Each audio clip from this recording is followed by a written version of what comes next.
The seatbelt sign is off. The cabin lights are dimmed. The flight is 35,000 feet of shared silence, peace, and pressurized air. You've settled in, you're halfway through a movie, and the world outside is a silent blanket of clouds. But right beside you, behind that galley curtain, there's a logistical battlefield unfolding. Flight attendants are mandated to smile through mechanical faults, 3-hour delays, and the occasional cabin meltdown. They are the ultimate professionals, hiding a mental log of passenger habits that don't just annoy them. They actively complicate their mission. They are trained to keep you alive, and they are silently grading you on safety, efficiency, and basic courtesy. They'll never tell you the mistakes you're making. But today, we are unlocking the 11 unspoken rules of the sky. Break these rules, and you become a delay risk, a complication in their high-altitude choreography. Follow them, and you become the crew's silent favorite. Because up here, awareness is the real first-class upgrade. This is the definitive list of what flight attendants secretly wish you knew. Let's dive in, starting with the one move that can delay everyone before the door even closes. Number 1. The pre-takeoff bathroom lockdown. The door is closing. The final announcement is made. You hear that reassuring clunk as the aircraft is sealed for departure. And suddenly, one passenger, like their bladder just filed a flight plan, darts for the lavatory. It looks harmless, a last-minute convenience. Here's the hidden mechanical truth. FAA rules state the aircraft cannot move, not an inch, if anyone is out of their seat. To the crew, every second after that door closes is choreographed, leading up to a specific takeoff slot. When you duck into that tiny room, the entire aircraft, the pilots, the 5 crew members, the 180 passengers, is waiting. You are freezing the plane on the tarmac, missing the narrow window, and potentially causing a cascading delay for dozens of later flights. You're not just holding up a line, you're impacting the entire flight grid. Want the simple takeaway? Use the terminal restroom. It is always cleaner, larger, and doesn't risk making you the unspoken villain of the entire flight. Because the worst turbulence isn't in the air, it's in the clock ticking down on a runway.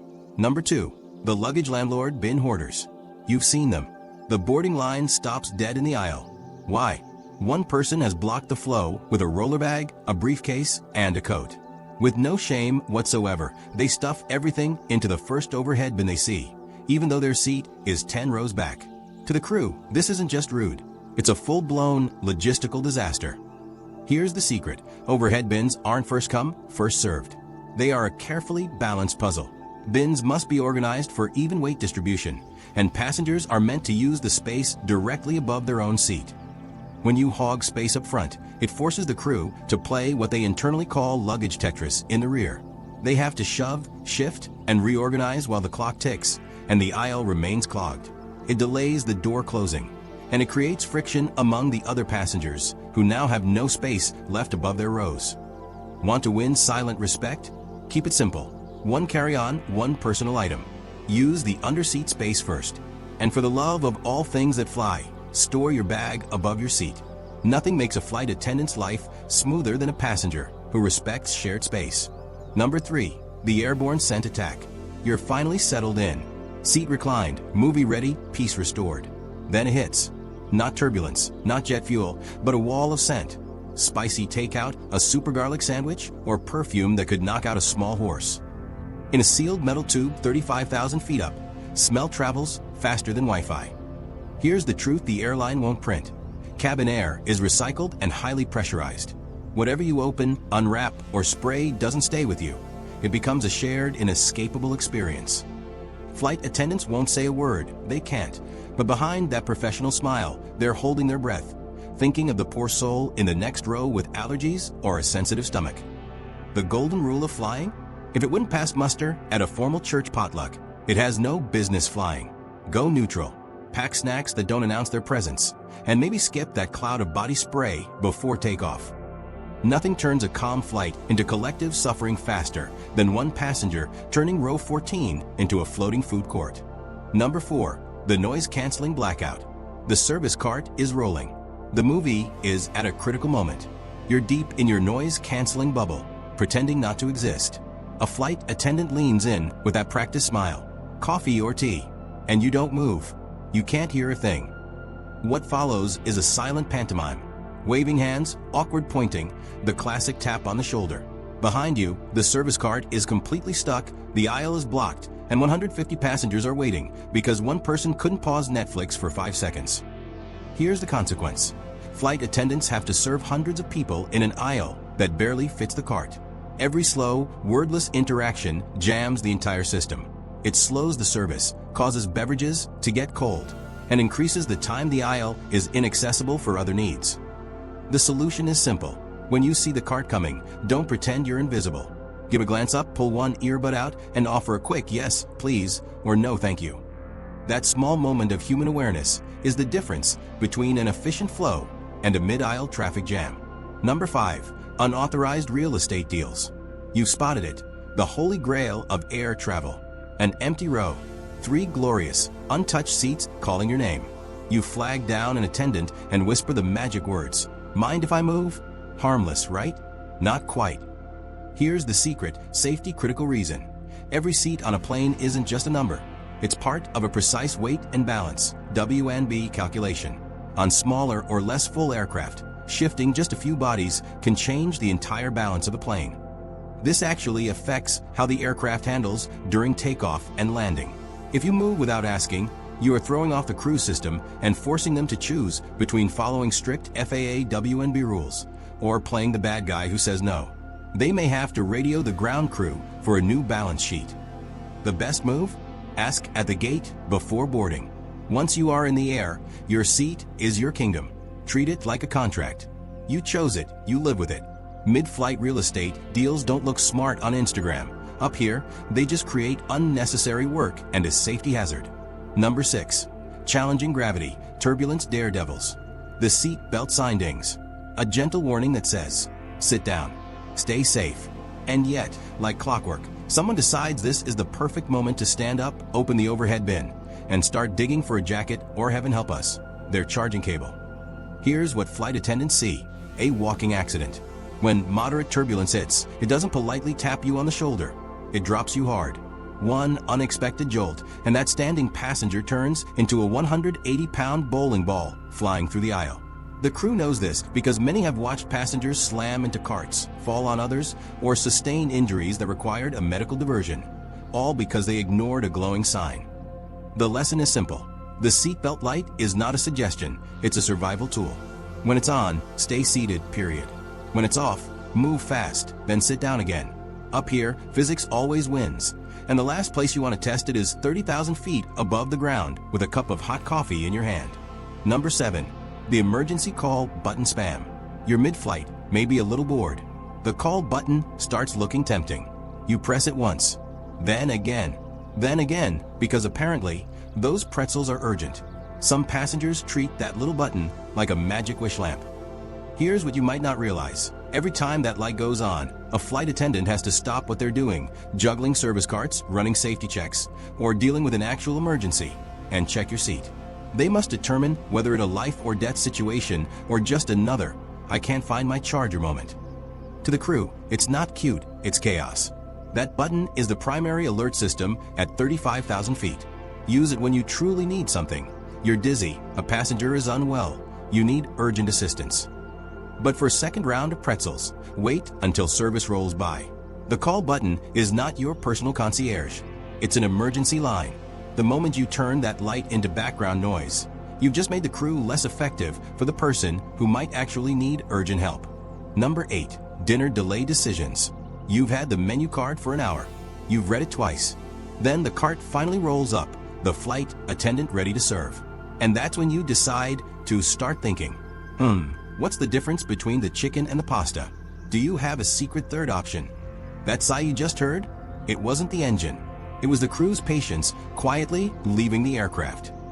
The harsh logistical truth. In-flight meal service runs on a stopwatch. The faster they move, the better everyone eats. But one slow decision jams the entire system. While you're pondering your chicken or pasta mood, the line behind you is frozen, the aisle is blocked, and the ice in everyone else's drink is melting by the second. There is no secret third option, and both will taste like airplane food no matter what. So do the smart thing, decide early. Better yet, hand over your tray with a grin and say, surprise me. you will instantly earn silent, deep respect, because nothing kills efficiency faster than one passenger turning dinner into a TED Talk. Number 9. Contaminating shared surfaces. It always starts the same way. A faint rustle, a baby's cry, and then a smell that makes the entire row freeze in horror. You look, and there it is, a parent casually changing their baby's diaper right on the tray table. Yes, that tray table, the one you'll eat your meal on. Here's why this is a massive problem. Beyond the obvious hygiene nightmare, it is a significant safety and contamination risk. That same tray will serve food to the next traveler on the plane's return flight, sometimes just 30 minutes later. Every aircraft is equipped with a fold-down changing table in at least one lavatory. It's small, it's cramped, but it is made for that job. If you need to change your baby mid-flight, use the lavatory. Wrap the diaper, bag it, and dispose of it properly.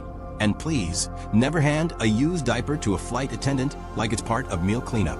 Nothing kills in-flight appetite faster than the smell of reality, and no amount of air freshener can cover that. Number 10. The seat pocket dumpster. You finished your meal. The trash bag is slowly making its way down the aisle. You could wait 5 more seconds and hand over your wrappers, but instead, you do what far too many passengers do. You shove it all into the seat pocket like it's your personal dumpster. Crumbs, sticky stir sticks, crumpled napkins, out of sight, out of mind, right? Except here's who sees it. The next passenger, or worse, the flight attendant trying to turn that plane around for another flight in 30 minutes. That pocket you filled like a mini landfill? Someone, often the flight attendant, is going to reach in there with bare hands. The unseen consequence. Cleaning crews don't have hours, they have minutes. When the crew has to spend precious time tidying up your personal waste crime scene, it's not just exhausting, it's demoralizing. They are safety professionals, not janitors. The golden rule of flying is simple. Leave your seat the way you found it. Don't pretend to sleep when the trash bag comes by. Just hand your garbage over. You don't have to scrub the cabin, just don't treat it like a public dumpster. Number 11. The final 90 seconds, the landing rebels. The captain's voice cuts through the hum. Cabin crew, prepare for landing. The seatbelt sign lights up. The attendants walk through one last time. And like clockwork, someone decides that rule isn't for them. They stay reclined, their tray table still down, hosting a half-eaten protein bar. To the untrained eye, it's laziness. To the flight attendants, it's danger. Here's the reason for that final push. Every seat, every latch, every upright tray is part of a carefully designed emergency safety system. During a rough landing or sudden stop, that small rule, the one about putting your seat upright, could be the difference between a minor bruise and a blocked escape path. What really drives them crazy? The fake sleepers. The ones who close their eyes and pretend they can't hear instructions. Trust me, the crew sees right through it. Those last 5 minutes aren't about control. They're about protection. Do your part. Sit up. Buckle in. Because the sooner everyone cooperates, the sooner you're on the ground safely. And remember, the plane isn't fully landed until it stops moving. That overhead bin can wait. Be the passenger who knows better. So now you know the unspoken list. The 11 habits flight attendants quietly hate but will never call you out for. Not because they don't notice, but because they've mastered patience in ways most people never could. Flying doesn't have to be stressful. It just takes a little awareness, a touch of empathy, and the reminder that every rule, every smile, every polite "please fasten your seatbelt" is all there for a reason. Next time you fly, think of the people behind the curtain keeping you safe. Fly kind, fly smart, and be the passenger that makes their day smoother. The question is, which of these 11 points bothers you the most when you fly? Let us know the worst in-flight behavior you've witnessed in the comments below. And if you want to learn the secret upgrades and travel hacks you can actually ask for, hit that subscribe button. Thanks for watching.